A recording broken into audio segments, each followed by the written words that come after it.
What if discipline became so normal to you that what looks insane to everyone else became ordinary to you? Imagine being the person who doesn't need to be reminded, doesn't need motivation, doesn't need someone watching, doesn't need a reward. You said you would do something, and then you did it again and again and again until people start asking, what is wrong with you? Nothing. You just stopped negotiating with yourself. Because most people don't have a problem knowing what they should do. They have a problem doing it when they don't feel like doing it. And that's where you become different, not when you're inspired, not when everything is going perfectly, but when the excitement disappears and you continue anyway. Because eventually there comes a point where discipline stops feeling like an effort. It becomes a standard, and once you raise your standard high enough, the things that once felt difficult start becoming normal. That's when people notice. They see you waking up when you said you would. They see you working when everyone else is wasting time. They see you continuing when the results are still invisible. They see you refusing the same excuses you used to make. And they don't understand it. They call you obsessed, too serious, too focused, crazy. But they only see the behavior. They don't see the reason behind it. They don't see the person you're trying to become. And maybe that's the point. You don't need them to understand. You need to understand.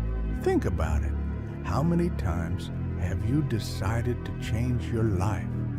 When you were motivated, you make a plan. You feel different. You imagine the future. You tell yourself, this time will be different. And for a while, it is. You wake up early. You work harder. You stay focused. You feel unstoppable.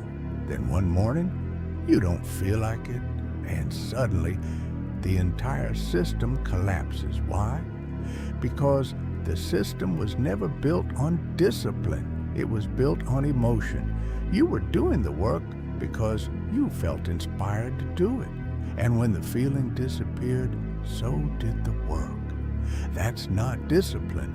That's motivation wearing a disguise. Real discipline begins when the feeling ends. When you wake up and don't want to. When you sit down and don't feel focused. When the work feels boring. When nobody is watching. When there is no immediate reward. And you still do what you said you would do. That's when something changes inside you. You stop asking, do I feel like doing this? And start asking, did I say I would? If the answer is yes, that's enough. Anyone can look disciplined in public. Anyone can talk about their goals. Anyone can announce their plans. Anyone can post a quote. Anyone can say, I'm going to change. But your real character isn't built when people are watching.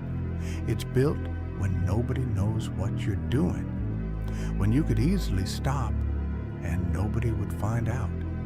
When you could break the promise and nobody would punish you except yourself. That's where discipline becomes real. Because every time you keep a promise to yourself, you build trust with yourself. And every time you break one, you weaken it. Think about that. Every time you say, I'll do it tomorrow, and tomorrow comes, and you don't, you're teaching your mind something. You're teaching it that your own words don't mean much. But every time you say, I will, and then you actually do it, something else happens. You begin to trust yourself, and self-trust is powerful. Because once you know, deep down, that you do what you say, you stop needing confidence. You have evidence. The title says, Become so disciplined people call you crazy. But don't misunderstand it. It doesn't mean destroying yourself. It doesn't mean working until you collapse.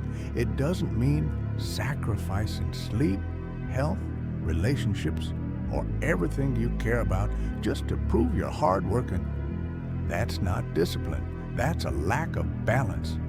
Real discipline is harder than that, because real discipline requires judgment, knowing when to push, knowing when to rest, knowing what matters, knowing what doesn't, being able to say no, even when yes would be easier, being able to stop, even when you could continue, being able to continue even when stopping would be more comfortable. Discipline isn't about doing everything. It's about doing what matters, consistently. This might be one of the hardest things to accept. If you want extraordinary results, your daily life might become incredibly ordinary. Wake up, do the work, eat, train, learn, rest, repeat. No constant excitement, no dramatic transformation every morning, no magical moment where everything suddenly becomes easy. Just repetition, again and again and again. Most people underestimate repetition because it isn't exciting. They want something dramatic. They want a secret, a technique, a shortcut, something nobody else knows. But sometimes the secret is that there is no secret. You simply did the right thing longer than everyone else was willing to. That's it. And that sounds simple, but simple doesn't mean easy, because repetition tests something motivation cannot. Commitment. Imagine you no longer need someone to tell you to do your work. Nobody has to chase you. Nobody has to threaten you. Nobody has to encourage you. You already know. You wake up and you move. Not because you're naturally disciplined, because you've practiced discipline so many times that it became familiar. That's the goal. Not to spend your entire life forcing yourself, but to build habits so strong that the right action becomes your default. At first, discipline feels like resistance. You're fighting yourself. Your mind says, stay here. You say, get up. Your mind says, later. You say, now. Your mind says, nobody will know. You say, I will. And every time you win that argument, you become a little stronger. Eventually, the argument becomes quieter because you've already decided. And this is where something interesting happens. When you change, people notice. Not immediately. At first, nobody cares. You're just another person trying something. Then you become consistent. You stop explaining yourself. You stop announcing every goal. You stop looking for approval. And your behavior begins speaking for you. People notice that you don't waste the same amount of time anymore. They notice that you don't quit as quickly. They notice that you're more focused. They notice that your standards have changed. And eventually, someone might say, you're taking this way too seriously. Maybe.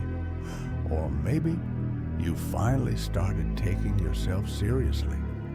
People rarely see the hundreds of invisible decisions behind a visible result.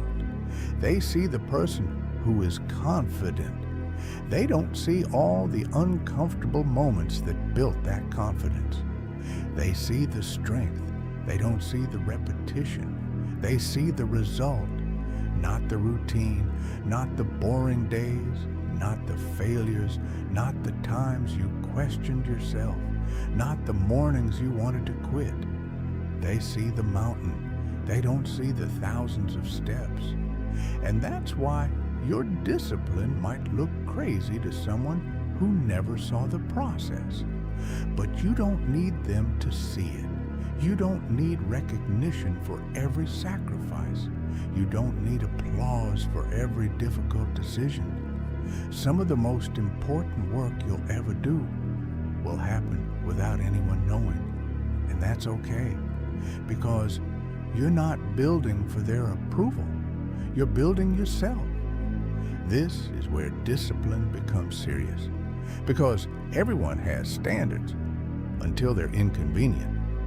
I'll do it tomorrow, just this once. I've earned a break. I'll make up for it later.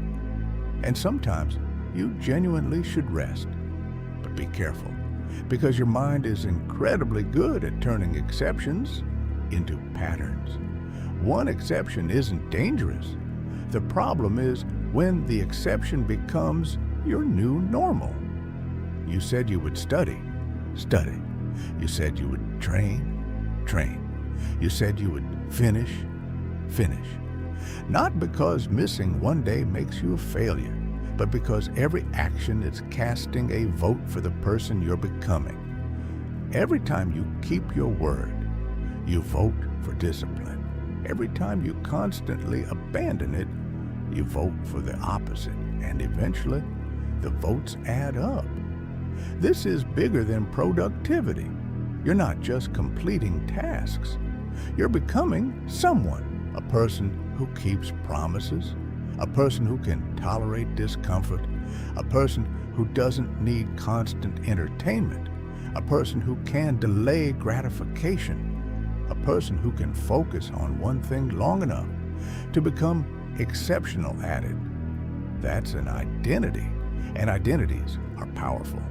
Because when discipline becomes part of who you are, you don't ask, should I be disciplined today? You simply think, this is what I do. A runner runs, a musician practices, a student studies, a disciplined person keeps their word, not perfectly, but consistently enough that the pattern becomes undeniable. And eventually, you reach a strange point. The things that once required enormous effort become normal. Getting up becomes normal. Working becomes normal. Saying no becomes normal. Being uncomfortable becomes normal. Waiting for results becomes normal. And that's when people start calling you different.